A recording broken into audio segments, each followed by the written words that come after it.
7:15. Es momento de mirar a los mercados para ver lo primero el tiempo real. Y arrancamos con las plazas que están abiertas. Asia, venía mixta. Hazme una fotografía de los principales índices, Eva. Bueno, pues hasta ahora esta reducción del ritmo de las subidas del Kospi surcoreano se quedan ahora en el 0,99%, 6.253 puntos, mientras que vemos como el Nikkei en Tokio avanza el del entorno del 0,80%, 58.938 puntos. La bolsa australiana consigue entrar en terreno positivo, había estado en parte en negativo, 8.952 enteros, e India con subidas del 0,22%, 24.407 puntos. En China tenemos a Shanghái 0,67% arriba, 4.078 enteros, y vemos como el Hansen de Hong Kong 0,83% de subida, 26.376 puntos. Sube de forma muy suave el VIX de volatilidad, el llamado índice del miedo sobre el S&P 500 se coloca en 20,83 puntos. Baja los futuros americanos, ¿cuánto? Desciende un 0,73% el futuro del Dow Jones, el S&P 500 apunta a un descenso del 0,61% y el futuro del Nasdaq 100 cae ahora mismo un 0,59%. Miramos ahora los futuros en Europa, también con caídas abultadas superiores al punto porcentual. El DAX baja un 1,22% y el Eurostock 50 recorta un 1,23%. Y hay que mirar a las criptomonedas para ver el tiempo real de las dos más importantes. Bitcoin, 74.338 dólares. En la última semana ha subido un 5%, pero frente a ayer ha caído un 1,50%. Ethereum, frente a ayer, recorta un 2%, pero el balance semanal es bueno, del 4,22% arriba. Tiempo real de Ethereum, 2.272 dólares. Fotografía, esto es lo que está pasando. Miramos ahora al contenido, a la macro y también a la micro.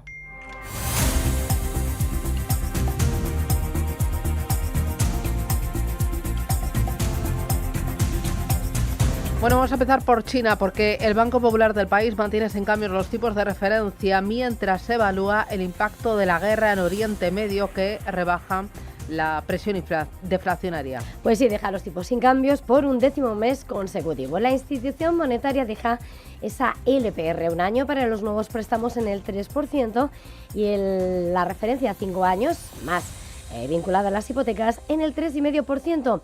Una decisión que llega, como dices, en medio del precio de la energía que aumenta por esa guerra en Oriente Medio tras haber registrado un PIB del 5% en el primer trimestre. Además, el Ministerio de Finanzas de Pekín ha informado de que va a lanzar una emisión récord de bonos soberanos a ultralargo plazo, entre ellos una colocación a 30 años de 85.000 millones de yuanes, 12.500 millones de dólares al cambio, el próximo 24 de abril y otra 20 años de 34.000 millones de yuanes. El National Australia Bank aumenta las provisiones por la guerra en Irán, prevé un cargo de 961 millones de dólares. Pues sí, la noticia más delicada de esta madrugada, el mayor prestamista comercial australiano ha señalado un cargo por deterioro de 500 millones de dólares, ya que espera que la guerra aumente las deudas incobrables. El prestamista, como decías, prevé esas provisiones de 960 millones por ese cargo por amortización antes de impuestos en sus resultados del primer semestre derivado de amortizaciones en el valor de sus activos de software capitalizados. El National Australia Bank indica que el aumento de la volatilidad de los tipos de interés y un dólar neozelandés más débil, además de las nuevas provisiones, han reducido su ratio Z1 en 20 puntos al 31 de marzo. Bueno, atentos a Japón y a las fuertes subidas de su gigante de defensa tras cerrar su primer acuerdo de exportación de buques de guerra. Atentos también a un profit warning que ha lanzado Japan Petroleum Exploration. Pues sí, dos caras de una misma moneda. En Tokio las acciones de Mitsubishi Heavy Industries suben del entorno del 4% tras firmar ese acuerdo que se dio a conocer el pasado mes de agosto con Australia para la construcción de 3 fragatas. Será el primer proyecto de exportación de buques de guerra de Japón y la primera embarcación está programada para ser entregada en 2029. En misma crónica, del otro lado, como decimos, las acciones de Japan Petroleum Exploration con caídas que han llegado a rozar el 10% tras advertir del impacto de la guerra en sus beneficios por el incremento de los costes y la interrupción de la producción. La compañía asegura se ha visto obligada a adquirir cargamentos de gas natural licuado de reemplazo en el mercado al contado por el bloqueo de Hormuz. Más cositas. El gigante de semiconductores SK Hynix sube con fuerza tras iniciar la producción de masa de la memoria de próxima generación para los servidores de inteligencia artificial Vera Rubin de Nvidia. Pues sí, subidas de casi el 4% después de haber comenzado esa producción de productos de alta capacidad de 192 gigavatios que se basan en su tecnología de bajo consumo de sexta generación de clase de 10 nanómetros. Su nombre es SOCAM 2 y su producción exclusiva para la plataforma de Nvidia hace que se dispare hoy en bolsa. Según la compañía, ofrece más del doble de ancho de banda y una mejora de más del 75% en eficiencia energética en comparación con los módulos de memoria dual en línea registrados convencionales. Confían que el nuevo producto ayude a resolver los cuellos de botella de memoria en el entrenamiento y la inferencia de modelos de lenguaje colosal con cientos de miles de millones de parámetros. Bueno, y aunque no es una cotizada, hoy vamos a hablar de ByteDance. Los ingresos de la matriz de TikTok aumentarán casi un 50% en 2025 por el crecimiento de la TikTok Shop. Pues sí, según fuentes cercanas, la empresa, los ingresos internacionales de ByteDance crecieron casi un 50% el año pasado, superando con creces el crecimiento nacional, que rondaba el 20%. La participación de los ingresos internacionales saltó del 25% en 2024 a más del 30%. El comercio electrónico de TikTok ha sido el principal motor de este crecimiento, con un volumen bruto de mercancías de la TikTok Shop que aumentó casi un 70% interanual.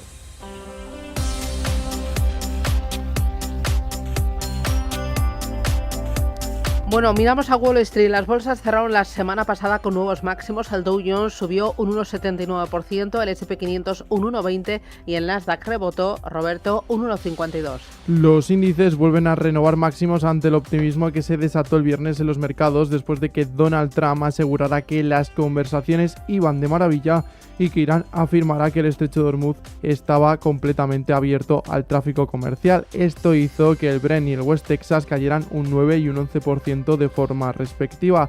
El barril de referencia europea bajó de la barrera de los $90 y el crudo tuvo una de sus peores caídas desde el año 2020. En el Nasdaq, los valores vinculados a la inteligencia artificial y las 7 magníficas volvieron a volar. Los títulos de Meta y de Nvidia subieron más de un 1%, Alphabet avanzó un 2% y después de que se conociera que podría ganar hasta $100.000 millones y las valoraciones de la salida bursátil de SpaceX se cumplen y Tesla logró una alza del 3% antes de la publicación de los resultados de esta semana. Otra de las más destacadas en el Nasdaq es la aerolínea JetBlue, que subió un 7% después de anunciar un compromiso de financiación de $500 millones.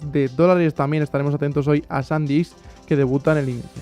Bueno, en el Dow Jones imperó el tono positivo, con solo 3 compañías que acabaron en rojo y con Home Depot como la gran protagonista del día. El minorista avanzó casi un 4% después de anunciar que ha generado $25.000 millones a través de su plataforma de comercio electrónico y anunciar que planea relanzar su aplicación móvil a finales de este año. Bueno, aunque en las bolsas imperó el comportamiento positivo, hubo un valor que fue castigado tras decepcionar con sus resultados: Netflix. El gigante del streaming superó expectativas en casi todas sus áreas de negocio, menos en las previsiones de ingresos de cara al próximo trimestre, que se quedaron por debajo de las previsiones de los analistas. Además, también influyó en su caída el anuncio de la marcha de su presidente y fundador Reed Hastings. Todo esto le hizo desplomarse un 10%. Bueno, sin referencias clave, el viernes el mercado centró su atención en las comparecencias de los miembros de la Reserva Federal, cuyo próximo candidato para presidir el organismo, Kevin Warsh, tendrá su primera comparecencia pública esta misma semana. En la que se presume que hablará de la política de tipos de interés y también del balance de la Fed, de la cual Warsh ha instado a una fuerte reducción de 6,6 billones. El viernes tuvimos las comparecencias de Thomas Barkin, Christopher Waller y Mary Daly, miembros del organismo. La presidenta de la Fed de San Francisco ha asegurado que es demasiado pronto para saber si la guerra tendrá consecuencias a largo plazo. Creo que es demasiado pronto para saber si se trata de una perturbación persistente a largo plazo o de una perturbación a corto plazo que se disipará y el conflicto terminará. Así que en última instancia depende de la duración del conflicto. Si el conflicto termina más rápidamente, entonces los tipos de interés, ya sabes, bajarán y volveremos a la trayectoria de los tipos de interés que teníamos antes, sin que se produzca ningún daño duradero y persistente en esa relación con respecto a la situación anterior. were before. Sin datos relevantes hoy, mañana conoceremos ventas minoristas de marzo y ventas de viviendas pendientes del mismo mes. El miércoles la atención estará puesta en las solicitudes semanales de hipotecas y el jueves en el dato preliminar del PMI del sector servicios y manufacturero del mes de abril.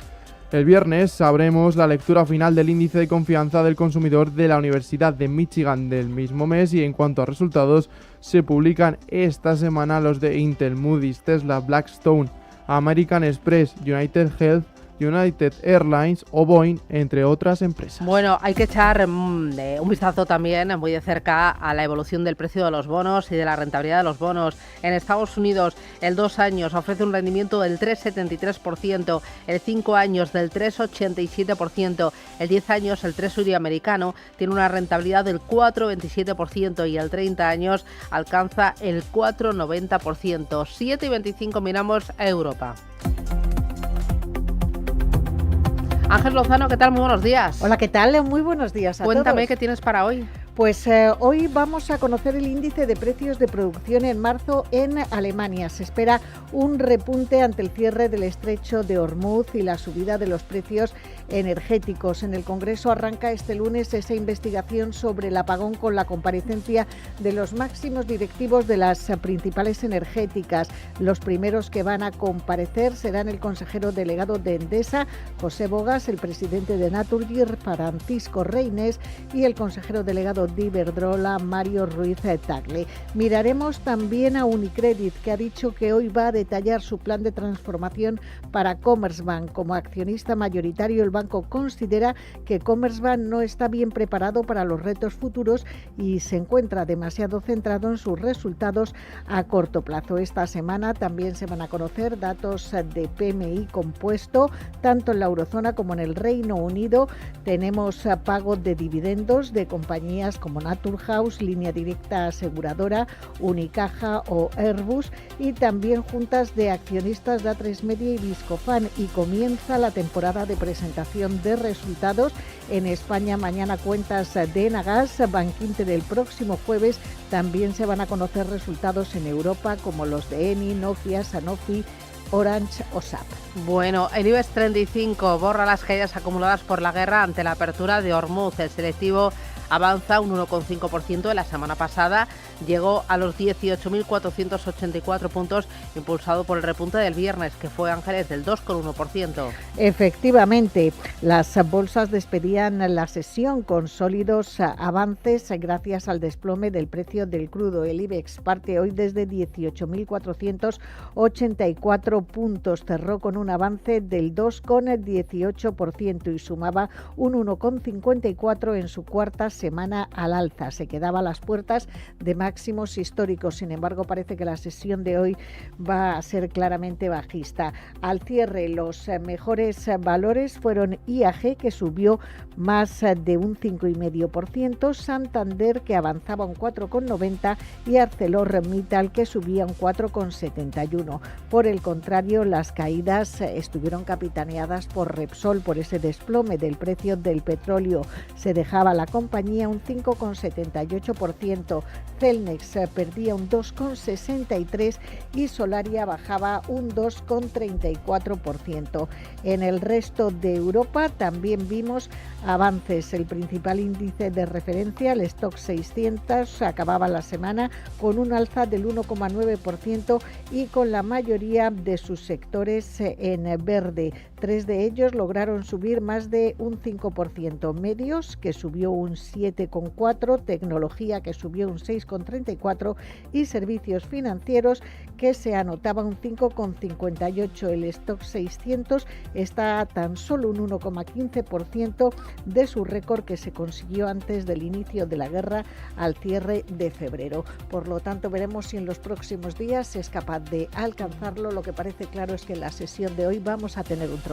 Bueno, importante vigilar la deuda también aquí en Europa, que descuenta menor dureza por parte del Banco Central Europeo. El bono alemán a 10 años cayó al 2,96% de rentabilidad. El bono británico a 10 años ofrece un rendimiento del 4,75% y el español a 10 años tiene una rentabilidad del 3,39%. Muy importante vigilar también el cambio euro-dólar. La moneda norteamericana ha sido el refugio definitivo durante todo este conflicto. En las 2 primeras semanas de la guerra, el dólar llegó a apreciarse con fuerza. El euro llegó a caer por debajo de los 1,15 dólares y se mantuvo en esos niveles hasta principios de abril, cuando comenzó a ceder. El día después del alto del fuego entre Estados Unidos e Irán, el pasado 7 de abril, la caída fue brusca. Llegó a descender el doble de lo que perdió el viernes, solo ante la expectativa de una reapertura del estrecho. Ahora mismo el cambio euro-dólar se coloca en 1,1754 unidades. 7:30, esto es Radio Intereconomía,